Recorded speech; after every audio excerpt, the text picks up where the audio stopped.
Assalamualaikum warahmatullahi wabarakatuh. Alhamdulillahirabbil alamin. Allahumma shalli wa sallim wa barik ala sayyidina Muhammad wa ala alihi wa sahbihi ajma'in. Amma ba'd.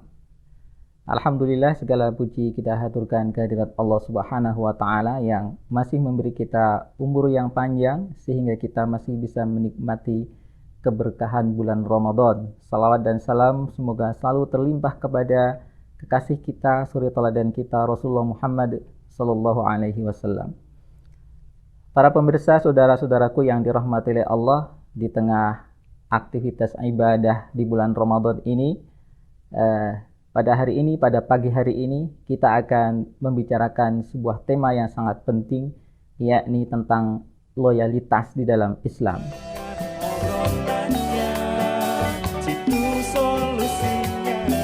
Saudara-saudaraku yang dirahmati oleh Allah, loyalitas manusia kepada apapun itu, kepada sesuatu pun, kepada siapapun, selalu berangkat dari perasaan bahwa dirinya memiliki kewajiban untuk memiliki cinta, kesetiaan, ketaatan, bakti, pengorbanan, dan mendedikasikan seluruh hidupnya untuk sesuatu yang menjadi objek loyalitasnya, apapun itu. Dalam sejarah umat manusia, manusia telah menaruh loyalitas kepada berbagai hal. Misalnya, orang-orang Jepang terkenal dengan loyalitasnya kepada kaisar. Mereka rela memberikan segenap pengorbanan, segenap bakti mereka, bahkan mendedikasikan jiwa raga mereka untuk kebesaran sang kaisar. Itu adalah orang-orang Jepang. Di kalangan suku-suku Afrika, mereka menaruh loyalitas kepada nenek moyang atau yang kita kenal dengan sebutan leluhur. Maka mereka rela mendedikasikan segenap pengorbanan untuk tradisi yang mereka wariskan, memelihara, mempertahankan, menjaga, membela nama baik leluhur dan tradisi yang mereka wariskan pada generasi sekarang. Itulah dedikasi kepada atau loyalitas kepada para leluhur.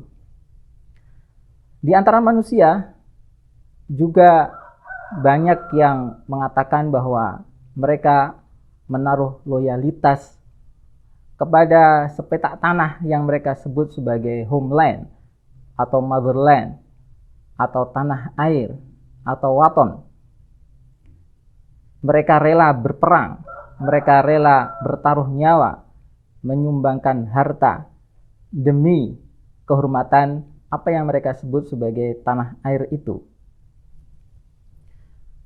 Saudara-saudara yang dirahmati oleh Allah, sementara di dalam Islam, loyalitas tertinggi manusia sejatinya tidak diberikan kepada sepotong wilayah yang kita sebut sebagai kampung halaman atau homeland atau tanah air itu.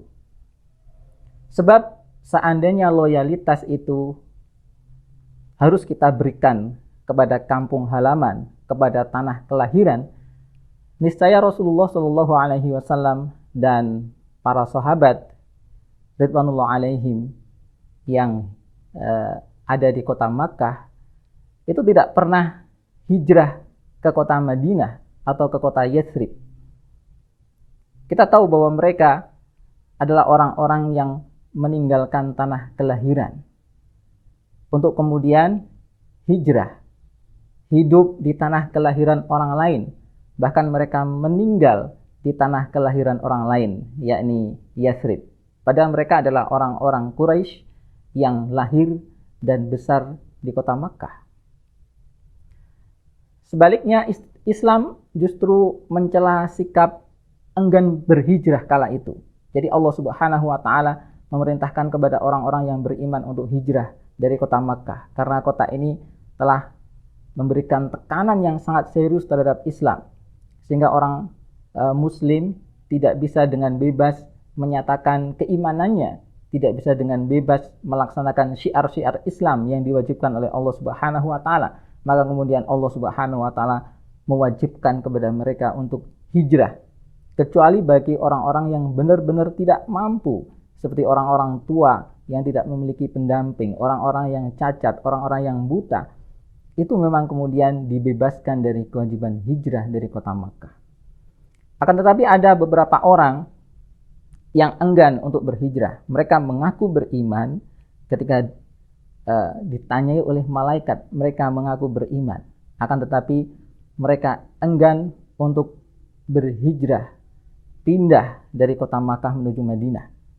Bahkan di antara mereka ada yang ikut berperang ketika peristiwa perang Badar, berperang di pihak orang-orang Quraisy melawan orang-orang yang beriman. Maka Allah Subhanahu wa taala mengomentari mereka. Di dalam surah An-Nisa ayat yang ke-97, Allah Subhanahu wa taala berfirman, "Innal ladzina tawaffahumul malaikatu zalimi anfusihim qalu fima kuntum? Qalu kunna mustad'afina fil ard. Qalu alam takun ardullahi wasi'atan fatuhajiru fiha. Faulaika ma'wahum jahannam wasa'at masira." Sesungguhnya orang-orang yang diwafatkan oleh malaikat dalam keadaan menganiaya diri mereka sendiri, malaikat berkata kepada mereka, dalam keadaan apa? Dalam keadaan bagaimana kalian ini? Atau ada apa dengan kalian ini? Mereka menjawab, kami adalah orang-orang yang tertindas di muka bumi. Para malaikat kemudian berkata, bukankah bumi Allah itu luas sehingga kalian bisa berhijrah darinya, berhijrah di dalamnya? Orang-orang itu tempatnya adalah neraka jahanam. Dan jahanam itu merupakan seburuk-buruk tempat kembali. Artinya, mereka adalah orang-orang yang beralasan, kami tidak mampu berhijrah. Kami adalah orang-orang lemah yang tidak mampu berhijrah. Tapi alasan itu ditolak oleh para malaikat. Bumi Allah begitu luas. Kalian bisa pergi dari tanah kelahiran kalian yang membuat kalian tidak bisa dengan leluasa mengakui keimanan kalian dan mengamalkan apa yang menjadi perintah Allah Subhanahu wa taala. Ini adalah celaan dari Allah Subhanahu wa taala kepada orang-orang yang enggan meninggalkan tanah kelahirannya demi kepentingan agama Allah Subhanahu wa taala. Artinya, di dalam Islam, loyalitas tertinggi itu tidak diberikan kepada tanah kelahiran. Di dalam Islam, loyalitas tertinggi juga tidak diberikan kepada unit kekerabatan yang disebut dengan keluarga, klan, marga, suku, maupun kebangsaan. Jika kelompok kekerabatan semacam ini menjadi objek loyalitas tertinggi di dalam Islam, niscaya tidak akan pernah terjadi pertempuran di lembah Badar. Pertempuran yang sangat heroik, pertempuran yang sangat dihargai di dalam Islam itu terjadi di antara kaum mukminin yang terdiri dari Ansor dan Muhajirin melawan orang-orang musyrik, terutama adalah orang-orang Quraisy. Ini berarti para sahabat Muhajirin yang notabene adalah para penduduk Makkah, orang-orang yang lahir di kota Makkah, orang-orang Quraisy yang lahir di kota Makkah kemudian berhijrah ke kota Madinah. Dalam pertempuran ini mereka harus melawan orang-orang dari suku mereka sendiri, dari klan mereka sendiri, bahkan di antara mereka ada yang harus berhadapan dengan keluarga mereka sendiri dalam perang Badar. Seandainya loyalitas tertinggi itu ditaruh pada keluarga atau ikatan kekerabatan seperti suku ini, niscaya perang yang begitu heroik dan dihargai di dalam Islam ini tidak akan pernah terjadi. Justru sebaliknya, Allah Subhanahu wa taala mencela orang-orang yang menaruh loyalitas tertinggi kepada keluarga, kepada kerabatnya dengan mengabaikan agama Allah Subhanahu wa taala. Allah berfirman di dalam surah At-Taubah ayat yang ke-23, "Ya ayyuhalladzina amanu la tattakhidhu aba'akum wa ikhwanakum awliya'a in istahabbul kufra 'alal iman." Hai orang-orang yang beriman, janganlah kalian mengambil bapak-bapak kalian saudara-saudara kalian sebagai wali jika mereka lebih mencintai kekufuran dibanding keimanan. Wa may yatawallahum minkum faulaika humudz zalimun. Barang siapa yang menjadikan mereka sebagai wali di antara kalian, maka mereka itulah orang-orang yang zalim.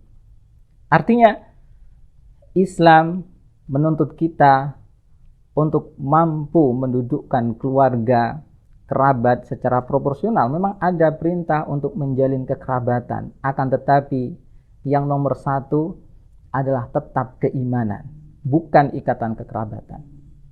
Di dalam Islam, loyalitas tertinggi juga tidak diberikan kepada para leluhur dengan tradisi yang mereka wariskan. Sebab seandainya manusia itu wajib menjaga loyalitasnya kepada para leluhur dan memelihara tradisi yang diwariskan oleh para leluhur, niscaya Nabi kita Muhammad SAW tidak perlu susah-susah dengan penuh risiko mendakwahkan agama tauhid yang itu bertentangan dengan apa yang diwariskan oleh para leluhur orang-orang Arab, yakni paganisme, penyembahan terhadap berhala. Ini adalah tradisi yang mereka terima secara turun-temurun dari para leluhur. Ini juga banyak dijadikan alasan oleh orang-orang Quraisy untuk menolak ajakan Rasulullah SAW untuk beriman dan menyembah kepada Allah semata. Mereka mengatakan, kami lebih memilih untuk mengikuti agama nenek moyang kami daripada mengikuti kamu. Saudara-saudara yang dirahmati oleh Allah, karena itu kemudian Allah Subhanahu wa taala berkomentar tentang mereka di dalam firman-Nya surah Al-Baqarah ayat yang ke-170. Wa idza qila lahum ittabi'u ma anzalallahu qalu bal nattabi'u ma alfaina 'alaihi aba'ana awalau kana aba'uhum la ya'qiluna syai'an wa la yahtadun. Dan apabila dikatakan kepada mereka, ikutilah apa yang telah diturunkan oleh Allah, mereka menjawab, tidak. Tapi kami hanya mengikuti apa-apa yang telah kami dapati dari nenek moyang kami. Allah bertanya atau menyindir, apakah mereka akan tetap mengikuti nenek moyang mereka, walaupun nenek moyang itu tidak mengetahui apapun dan tidak mendapat petunjuk? Dengan kata lain, Allah Subhanahu wa taala menyindir sikap mereka yang berpegang teguh kepada ajaran nenek moyang, padahal nenek moyang itu tidak mendapatkan petunjuk dari Allah Subhanahu wa taala, menjalani perilaku-perilaku yang tidak benar dengan menyembah berhala, memberikan pengorbanan kepada berhala, dan itu tentu saja merupakan sebuah kesesatan. Saudara-saudaraku yang dirahmati oleh Allah, loyalitas tertinggi di dalam Islam juga tidak diberikan kepada pemimpin semacam raja atau kaisar, bahkan khalifah. Pemimpin-pemimpin ini tidak mendapatkan loyalitas tertinggi kaum muslimin. Pemimpin memang diperintahkan oleh Islam untuk ditaati, tapi sejauh pemimpin itu mentaati Allah Subhanahu wa taala. Maka dari itu Rasulullah SAW mengatakan, la ta'ata li makhluk fi ma'siyatil khaliq. Tidak ada ketaatan kepada makhluk dalam bermaksiat kepada al-khaliq. Artinya, pemimpin setinggi apapun tidak kita beri loyalitas yang tertinggi. Kita hanya menaruh loyalitas kepada dia, kita hanya taat kepada dia, hanya membela dia sejauh selama dia mau taat kepada Allah Subhanahu wa taala.